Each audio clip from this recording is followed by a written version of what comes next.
Right,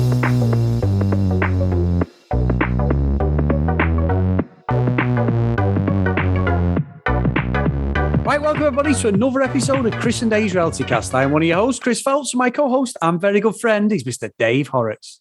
Hey there, Chris, and hello to our listeners out there. Welcome to Chris and Dave's Reality TV Cast. We are covering Love Island Australia Season 3, episodes 11 through to 15.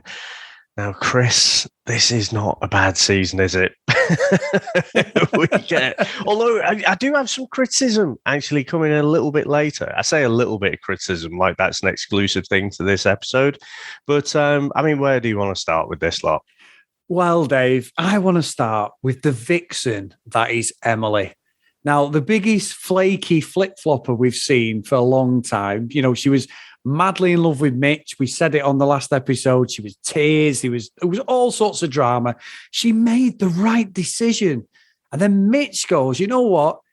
The apple isn't fucking juicier on that side of the garden. I'm coming back to Tina. This is an awful analogy I've just made up as I'm going along. And she's now deeply, madly infatuated with Taku. However, Taku, to be fair to him, has got something about him and he doesn't believe any of this. I know we talked about a little bit on the last episode, but the fucking bullshit she's coming out with to stay in the villa is ridiculous, Dave. See, do you think he's reading that? Because he talks about bad Taku and good Taku and taking advice from either. I think he's listening to little Taku because I honestly, it is so see-through how she's just completely flipped from Mitch. And then she's like, oh yeah, I was fantasizing about you before and stuff. And it made me feel a bit embarrassed to be a bloke because I'm like, we're shit. We just fall for this crap. It is really hard when you're in the eye of the storm like that to be objective. And despite the fact that everyone around is like, this isn't right. The way she's flipped there, mate, just steer clear. But he's like, yeah, but I'm seeing a different person. Well, of course, that's the whole point, isn't it? But, it was so see-through. Fair play to her. That was an aggressive play to stay in the villa. And what's she supposed to do? She's supposed to do knitting at the side of the pool. No, she went for someone who was very popular. Didn't work out, but I appreciated the fact that she was aggressively playing the game there. Yeah, she was. And obviously Tina has a little play in that as well because she knows what she's been through with Mitch. So I think that all worked out as it was. Taku and her were close. She kept coming in the VT, like, oh, what a great kisser he is, and blah, blah, blah. And I'm like, you weren't saying that the fucking other episode when you laid it on Mitch and stuff. It's typical gameplay. And I think with Emily, and again, I'm repeating myself, but Emily isn't offensive when she does it. She's not like in your face where you're like, oh, the absolute bitch or anything. She's not. She's just playing Love Island Monopoly, isn't she, to see how long she can stay on this fucking all-inclusive holiday. But I tell you someone, Dave, who's not going to be staying on an all-inclusive holiday, and the gameplay was exposed, and this was a great segue, was fucking Ronnie. What a dickhead. I mean, the key, and we see this all the time from The Bachelor and Bachelorette, don't we? That the key is everyone's playing the game. But if you let it known that you're actually playing a game, then that is the biggest cardinal sin out there. So I think Ronnie screwed up big time, didn't he? But also I thought made himself out to be a right fucking dick. Like, this fake exterior, this fake veneer that he's got, where he just tries to brush everything off. It's like, relax. So he'd said to Tina, hadn't he? And I think Nick was there as well. That he might have to just couple up with someone and milk it a bit to stay in the villa. No, that is a thought you keep in your head, Ronnie, not something that you say to a girl who's just been dicked around, who feels quite, at that time, I'm trying to think, had she even got back with Mitch? I think she had, hadn't she? But it was still all very raw, what had happened. And so what annoyed me more than anything was not the fact that he made that stupid comment, because he could have just said, you know what, I don't even know why I said that. It was a stupid thing to say. No, he was sort of gaslighting Tina into thinking like she's overreacting and like she should just relax. And I thought he was a fucking right dick in that moment.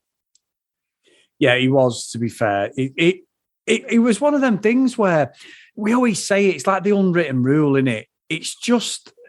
It's like we know they're doing it. We had the guy on The Bachelorette who had his game plan. Like you said, it's still one of my funniest moments of recent podcasts. They had this fucking army stand to attention, shakedown of the fucking room. When have they ever done that? All led by the producers. But with Ronnie, it's like, yeah, he's doing what every single person's thinking when they're in there. Oh, shit. Let's look at Harry, Dave. Let's think of more reasons why I can try and stay in here. Let's try and fabricate a romance or a connection that just isn't there. And he's doing it, but you don't fucking speak it out loud, Dave, do you? You know what I mean? You don't go and say, well, this is actually what I'm doing. We know you're doing it, Ronnie, but sorry, but that was his ultimate downfall at that point, Dave. He was brilliant to watch because he was fucking squirming and then trying to justify it to the guys. And even they were like, oh, mate, you fucked right up here. Well, even Nicholas was saying, you should apologize. And he's like, I'm not apologizing for shit. And I thought that's where you see the real Ronnie. This fucking happy-go-lucky guy is fake. He's fucking fake as fuck. And I fucking get a few more fucks in there because he's a fucking bellend. Right? And I'm glad that fucking prick is gone. Spoiler alert. Yeah, spoiler alert. We've not seen it. But no, you're right. And then we well, it's within this episode, so they're still in it. But we also get like the forbidden fruit game, don't we? So, there's a couple of comments about Jess. It wasn't the best game, I've got to say, Dave. I didn't find it engrossing. It was one of them throwaway ones that... Yeah, it wasn't. Yeah. It wasn't great, was it? The only thing that really jumped out at me was like fucking Jess had a face like a slapped ass because it was like blank, changes her mind so much. She may end up coupled up with the Villa chicken. And so it was like Jess got picked. And then she's like all offended by it. It's like, oh, I need to pick someone who's right for me. And all the girls are rallying around and like, no, this is your experience, no one else's.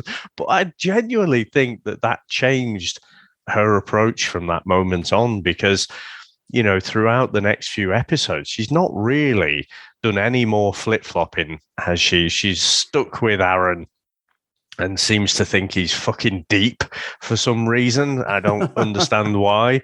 But I think that's affected her gameplay. I think she's genuinely thinking now, well, I can't move on because everyone thinks I'm just changing my mind all the time.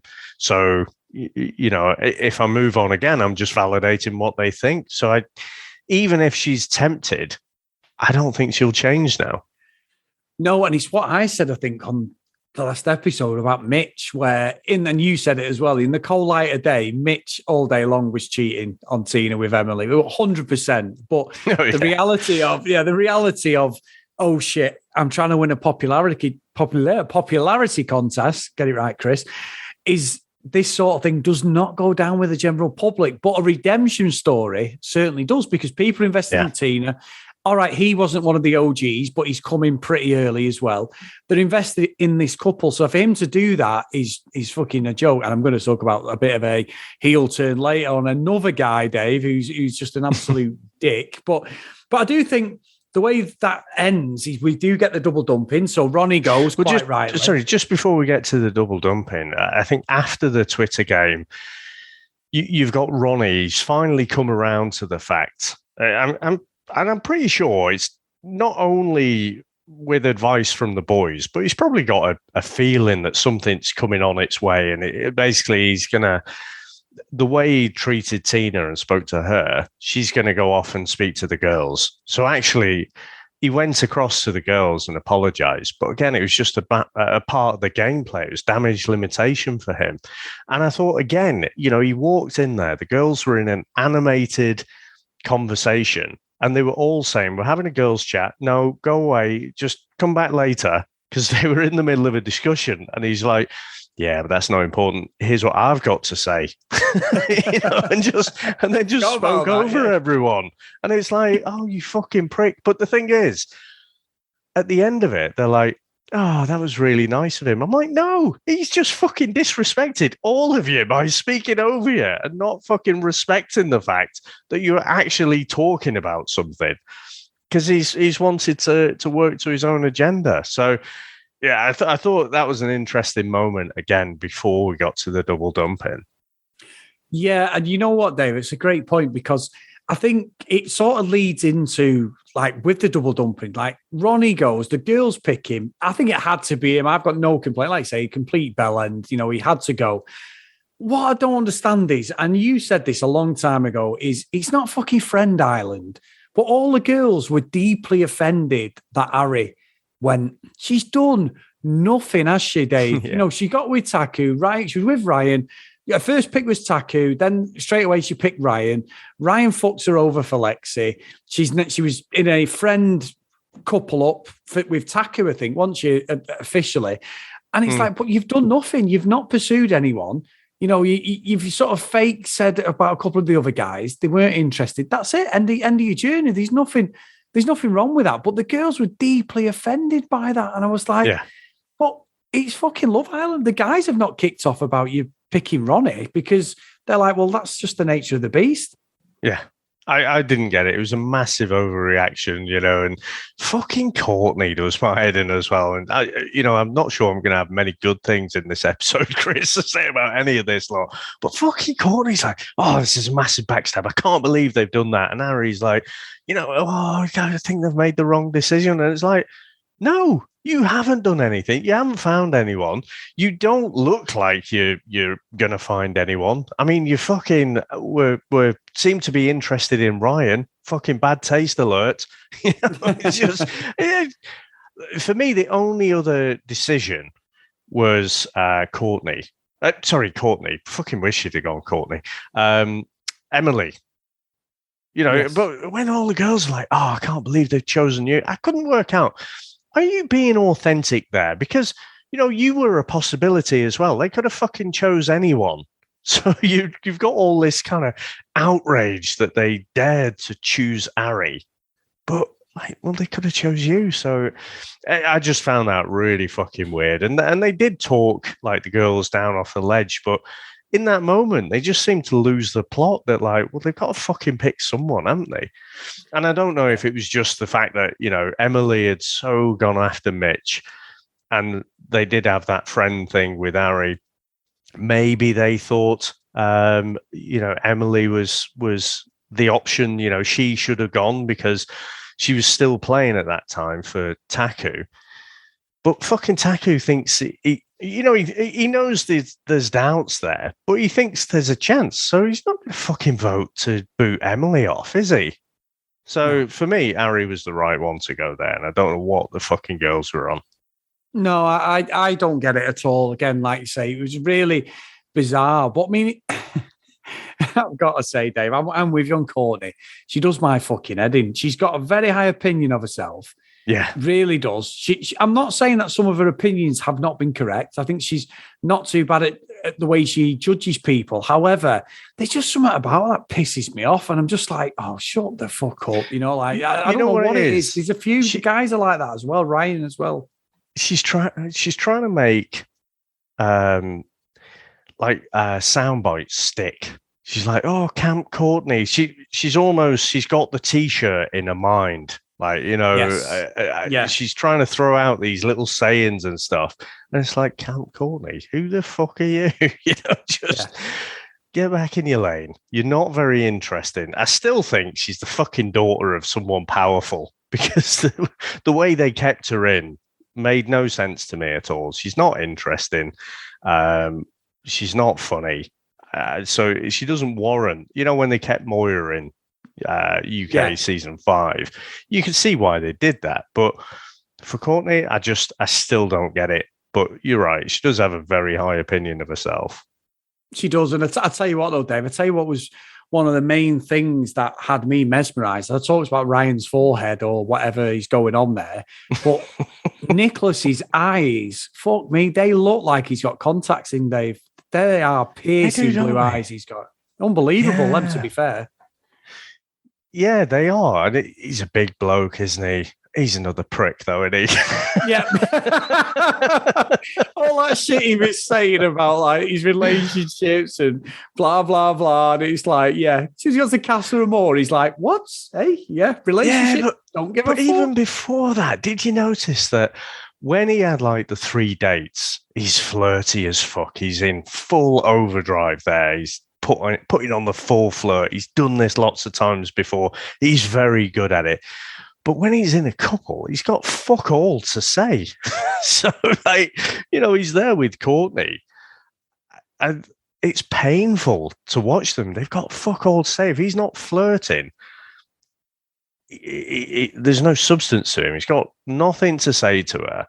And, yeah, they're just wondering, oh, why are we together again? So, I mean, it's no surprise to me at all that, he had a wandering eye. I mean, wandering eye, fucking hell, his eyes were all over the place, weren't they, in Casa Amor when that comes. But, yeah, I thought that fizzled out really, really quickly. And you could see Courtney, I've just said I've got no love for either, but, she was getting frustrated with him. That he's just sat there not saying anything.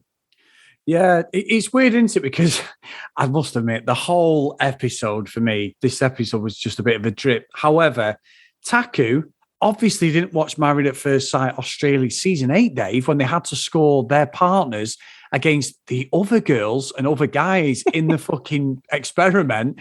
One thing you never, ever do, Taku, is say that your girlfriend, wife, whoever, is not as good as someone else, because that is basically what he did. I found it hilarious. And then he called Emily out for not really believing her. He'd had a dream about Courtney. I thought he was like, oh, that was weird, wasn't it? Yeah, he went over and gave her a kiss, and Courtney's like, holy shit, what the fuck's he doing? She was just like, honestly. And then afterwards he's like, I've made a mistake. Well, no fucking shit, Sherlock. You fucking made a mistake. I thought it was fucking brilliant, Dave. It was like Taku, in his nice, pleasant manner, inadvertently put 2 fingers up to fucking Emily and went, I know your game. He married Australia, Married at First Sight Australia, the last season, when you got Bryce there. And he kept just saying these fucking hurtful things to Melissa. And he's like, oh, well, I'm just being honest. And it's like, but that's not good. That's not an excuse either. And I just felt in that moment, Taku suffered from the same thing. It's like, well, I can't remember exactly what the question was now, but it was something like, who do you think is in here for the wrong reasons? Or it was something like that. And he's like, Emily. And it's like, dude, that is the person you've got this doubt, but let's say it's a 30% doubt and the other 70% here is like, yeah, we could actually make a go of this. Go with that 70%. Even if you have to throw someone else under the bus, don't just cut your own fucking legs off with the only person who's currently showing an interest in you. And like you say, having these naughty thoughts about Courtney, it's fucking ridiculous.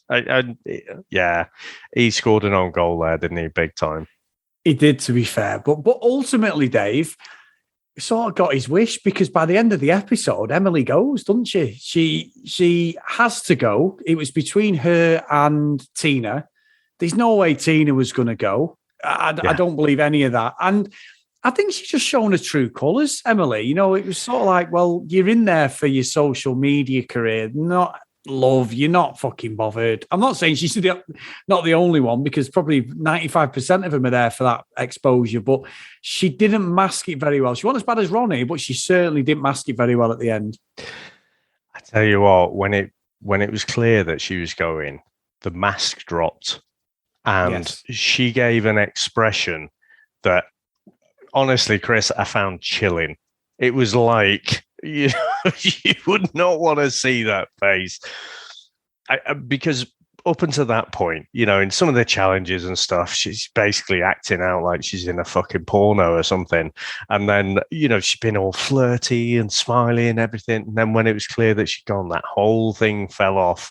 And she gave that look of like, I'm going to stick a fucking knife in you when you're asleep, or I'm going to cut your balls off kind of thing. Honestly, I found that expression just really chilling. And I thought, wow, that is the first time we've actually seen you, not just the character that you're playing. Yeah, that's true. That's very true. But I've got to say, Dave, Sophie Monk, you absolutely threw under the bus the last episode. Really bad the way you've treated her. But she did say, Dave, now her advice I thought was quite good, to be honest. But what is the best way to take your relationship to the next level? Well, apparently, Chris, the best way to take the relationship to the next level is through facials. And she didn't just say it once. She said it about 3 times. and then everyone else is like doing the whole carry on. Ooh, matron. And then finally she fucking realizes what she said. Or I wasn't sure if I bought it, whether that was a kind of forced, oops. Oh, I said that silly thing, didn't I? But it did make me laugh. It did, because I think a facial for men and women is 2 completely different things, Dave. But there you go. So, episode 13, Dave, we get Casa Amor. We actually get it. It's quite early in the season compared to the UK one. But however, I was pleased. I thought we need a bit of a break. But there was a slight format change, because you'd said this to me. You were slightly ahead of me. They didn't couple up the girls with 5 new guys. They just left them to stew for 2 days while the guys got the freak on. They were getting pictures, postcards, and then they eventually got a video, and then they flipped it on its head. So I found that an interesting new take on it, really. I don't know whether that's just to drag the episodes out, but it did seem rather strange just to leave the girls to have 2 days just to stew over it all. Yeah. And you always throw me a loop, because when I'm expecting you to do something, you don't do it, and it just throws me. So all this time, you can still surprise me. I thought when that whole thing was building up, I thought Chris is going to be there. He's going to be fucking stewing at this fake setup again. It's like, boys, you've got to get out of the villa and stuff. And girls, you're going out on a day out. And everyone's like, oh, I don't believe it. They don't say, oh, it's Casa Amor, but it's like, oh, what? There's all these new girls, shipped in there and whatever. It's like, oh, it's so fake for me. But I did like the little twist where the whole like buggy full of girls was driving past them as they're having a little picnic. I did think that was pretty funny, to be fair. But now this is the criticism that I talked about at the top of the show, Chris. I don't really like this format for Casa Amor. I prefer it when it's more of a kind of Temptation Island thing, when you've got both parties, they're away, they're tempted every day, but they don't really know what's going on the other side.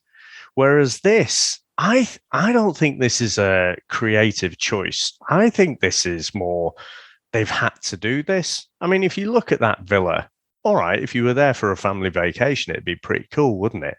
But it's nothing like the Love Island villas, is it? And normally when you go to Casa Amor, it's an equally extravagant place, isn't it? Where you can get lots of people in there. Well, this was like little swimming pool. You got just room for 5 deck chairs there. So I'm not sure if it's purely a location thing, or maybe it's a COVID related thing that they can only have so many crew there or something. So they're doing Casa Amor one at a time. But in the scale of great Casa Amors, I don't think this is right up there for me. No, I'm with you, Dave. I love that. And you're right. I love the who's going to come back with who, whether the girls are in Casa Amor and they come back to the other guys, that anticipation. And you always get the build up. I mean, poor Lexi is there. I mean, it's like they've said to her, just say that you trust Ryan and nothing's going to happen. And they played it. The editing was perfect, though, I've got to say. As much as I want it the old format, and I'm completely in agreement with you, he's never going to do something like that. Fucking Ryan's there with that Taylor. Yeah, I really like you. Yeah, you're just a grown-up version of Lexi. And I'm like, that is so fucking disrespectful. He's shown his true colours, that little weasel, for me. I mean, you say poor Lexi, and I realise this is probably going to be an unpopular opinion, because I think the popular opinion should be that, poor Lexi. But God, I can't stand this lot, Chris, because your gut is right in the first place. Lexi came in and stole Ryan off Harry, right? So she came in as the new shiny toy, the bombshell, and then she's like, oh, well, I'm sure he's completely fucking faithful now. He's put his fuckboy days behind him, and now he wants to settle down, get a mortgage and kids. It's like, come on. This guy who you've known for a week, you really think that of him? And I guess, he is the one, isn't he? He's the ultimate perpetrator here, Ryan, because he'll continually go through life doing this. And then, he'll keep moving on from person to person. And the next person will be like, oh, yeah, I'm sure he's changed, because he seems really nice. He said the other day he'd been reading a book. It's probably The Hungry Fucking Caterpillar. But, I can't have sympathy for Lexi when it's like, clearly you must have watched the show, and clearly you've known people like Ryan in your life. And it was as predictable as anything, wasn't it? Yeah, it was, to be fair. It was all down to the famous bit of editing, Dave. And I think you've made a good point about, like we're saying about the format, and we both agree on this, is that I'm usually like excited for Casa Amor. I'm usually like, oh, here we go. Who's going to shaft who? And it went pretty much to plan, didn't it? Mitch wasn't going to get involved in anything, Dave. Nicholas was like a dog with two dicks. He literally was like, oh, this is amazing. So was Taku. All the girls did the right thing. They didn't want... Fucking Nick was like literally weighing up all five of them. All of them. Spoiler alert, but when the situation's flipped, so the girls go back into the villa, and the boys are out there on the kind of shitty villa watching what's going on. And Nick's suddenly like, oh no, I wonder what's going to happen. It's like, look, you fucking tithead. You spent the last few days fucking wondering which of the five girls you want to pick. And now you're like, oh, I wonder if Courtney's head's going to be turned. Are you fucking bellend? I've got no answer for that. I'm fucking on one today. You're on it today. You thought me. It's a role reversal. I can't handle it when it's the other way around. But no, I do think, like, when the girls see like Ryan kissing, and Lexi's like, he's not even done that with me. And it's like, well, obviously he must feel something for this Taylor. This show, I love the way they do it though, Dave. It could be like, we saw it. I mean, we were saying, weren't they, about how in the UK one, the girls didn't miss a fucking trick, did they? When they were kissing, and what she called the bloody Faye, was it? And he kissed that other girl, and she's like, "You had different clothes on," and none of us even noticed it. And she's like, well, "That's not even in the game." And she's like, "Yeah, oh shit, yeah. She's actually correct." Teddy, wasn't it? Fane Teddy, she's actually correct. So the girls want to let it go, but Courtney was there giving it the big, and they'll realise what they've left and all this. I'm not saying it's right or wrong, but I was just like, oh, fuck off, Courtney. We know. Every single person is insecure in life, Dave. There's always a point in your life where you're always insecure, or there is a point where you're like, hang on a minute, we all get jealous. We've all been there, got the T-shirt. It's the way they fob it off because they're on TV. Like, I don't care. Yes, you fucking do, because you wouldn't keep saying it if you do. She's gone on my list now, Dave. Like you said, we just need to boot her off. I think she's absolutely garbage for the show. Yeah, like I say, she's constantly searching for those slogans, those catchphrases, so that hoping that Australia will pick them up and stick them on a T-shirt or start repeating them or whatever. Yeah, sorry, it's not going to happen. But yeah, it is funny, isn't it? This like revenge dating, because that's what it is. You can see Lexi in particular. She's playing it. There's the one guy whose name I couldn't be asked to write down, who's particularly interested in her. But you can tell like her head's still with Ryan, but she's giving it the full on flirt because, like, well, she just kind of wants to get over him quickly. So I don't know. I often it feels a bit weird to me, but I mean that is the game. What do you reckon when we get to episode 15 though? That the boys come into the villa. I mean, we've got a bit of a celebrity, or the brother of a celebrity, Chris. Who's that, Dave? Are you shitting me? Fucking Grant Crapp's brother. Oh, you know what? Right, listen to me. In the notes, I thought you meant. Listen, I thought you meant Grant Shapps, the guy who's the minister for the UK. I'm thinking, he looks nothing like the fucking Conservative minister. He's got fair hair, and he's the cockhead who's put all the travel bans on the UK as well. Not to get too political, you little shit house. But anyway, Grant. Fucking hell. Why the hell did I think it was Grant Shapps? Oh my God.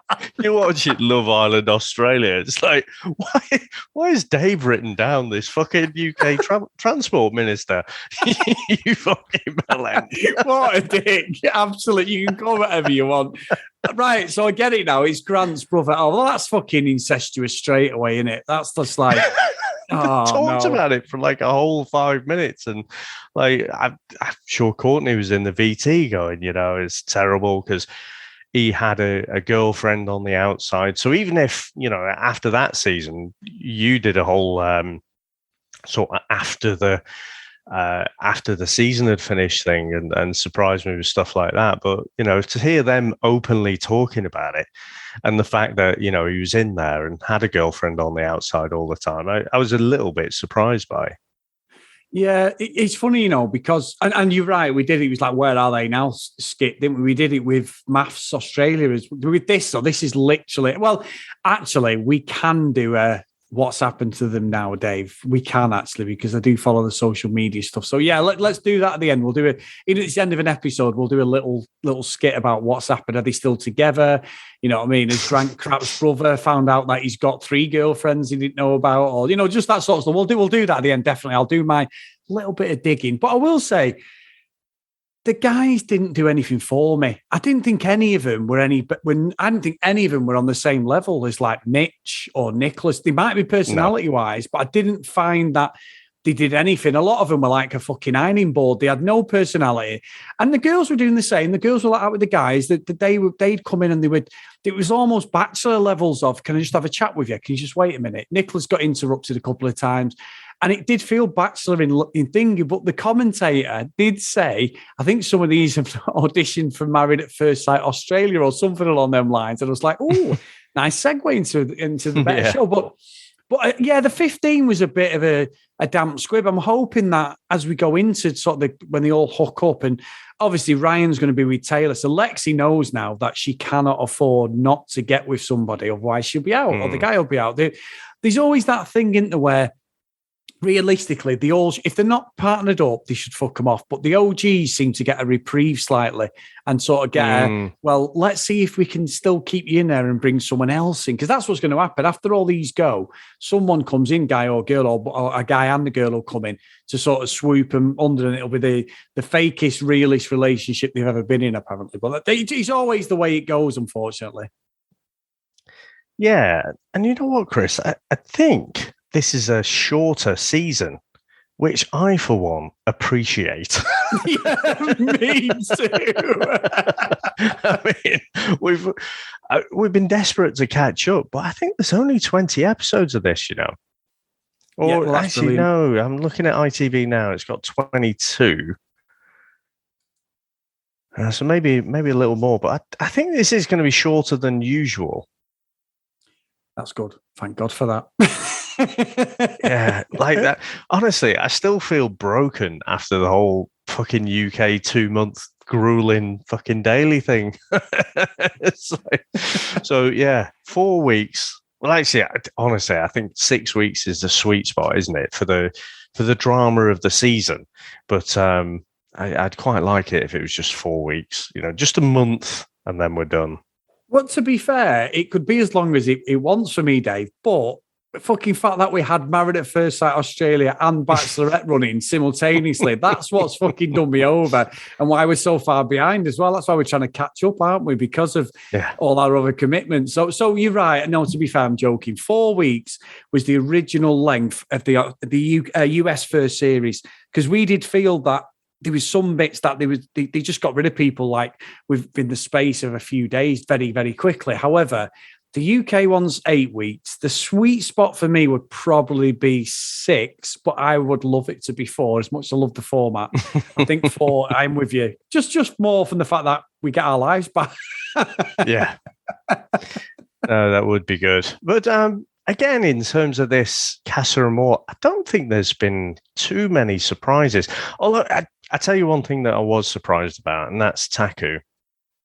So the boy has played whatever the opposite to playing a blinder is. Taku's played that because he coupled up with the one girl, slept in the bed, and then, but he was vibing apparently with this other girl quite a bit more. So he slept in the bed knowing that he was vibing with this other girl, so kind of regretted it. And then, spent more time with the other girl the day after, spent the night with her. And then she's just like, yeah, I'm not really interested. So he's probably fucked up there, hasn't he? And I don't know what options Taku's got now. No, because he did fuck up. You're right. And I haven't got a clue about any of the new Casa Amor people at all. So it's with the names, I mean. But you're right. He fucked up, went with the other one. She wasn't interested. He's like, I don't know where to go. And he did say to the guys, it was quite a sweet moment. He's like, I just don't know. Is it me? And they're like, no, it's not you. But I think because... Look, it's almost as if he's never watched the show, and it's like, Taku, you should have watched the show before you come on. People are just fucking charlatans. They will absolutely tell you what you want to hear because they've got to, because they want to stay in the pissing villa. That's what's happening, and I'm sure he's watched it before, but he's taking people at face value. And in this lifestyle that these guys live, that's never usually the truth. See, I don't know. What we normally see is the Casa Amor guys and girls, right? They need to couple up with someone. They need to put their flirt on into full overdrive, get back into the villa, and then who knows what. What I found interesting about the girl who Taku was with was she had that golden ticket and she gave it up. She was like, yeah, just not really feeling it. This is like day 2 or something after... Or it would have been day 3, I guess. So I don't recall another time when I've seen it so blatant where it's like, well, probably Taku would choose you to go back to the villa, but you're passing it up. I was confused by that. Yeah, it was strange. And like you say, we're going into the next 5 episodes and we'll be covering them again, going through them. I want something more, Dave. I think it's been a good series, but we need a proper pinnacle Love Island moment that we don't forget, and it'll be something that makes this season. So every time someone says Love Island Australia season 3, that'll be that's the season, not the winners, but something that defines it. And I don't think we've not had that yet for me at all. We haven't. I mean, Ryan's a cock. We knew that anyway. He fucking lollipops himself all the time, but he sucks himself off. He's just fucking ridiculous. That's a bit of a weird choice of words there, Chris. What the fuck? Is that in the outtakes? Is that on the unseen bits? He could be like Prince. Maybe they've took. If he could do that, he wouldn't be on fucking Love Island because he wouldn't need to. Maybe that's what's wrong with his forehead. Maybe he's took his ribs out and put them in his forehead. Hello, Prince or Squiggle. That was a very poor choice of words there, Dave. But anyway, so we've got the people there. We've got the DNA of it being an absolutely amazing finish. But at the moment. Sorry.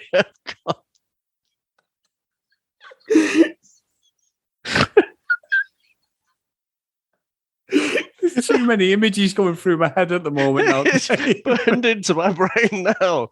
Oh, for fuck's sake. Anyway. You come up with some fucking classic word soup, but that is up there. That's probably the most offensive I've ever said. But anyway, let's fucking move on. I think you wanted to say something like, if he was a lollipop, he'd lick himself. Lick himself. Probably what you wanted to say. No. No, he sucks himself off.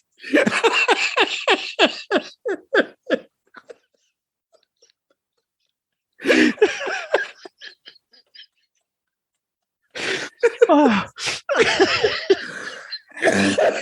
Oh my God, fucking hell, Dave. Oh, fuck me. I think you've just said it perfectly, what I should have said 5 minutes ago.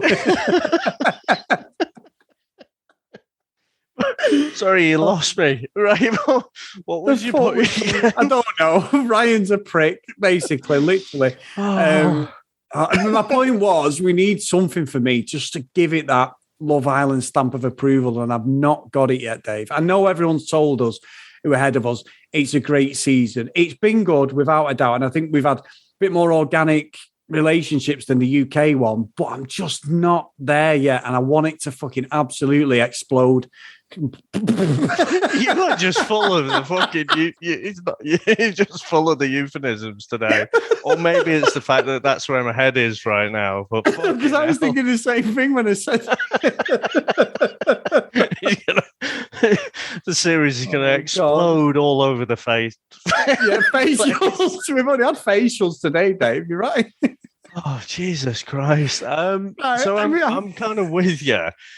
I do think it's been a good season. I think there's some really good characters in. We've had some decent drama, but it hasn't had one of those really explosive moments. When you think back and you're like, oh, shit. Yes. Like, was it Cassidy out of season 1 Australia, where basically Grant and I think it was Taylor, wasn't it, were coupled up?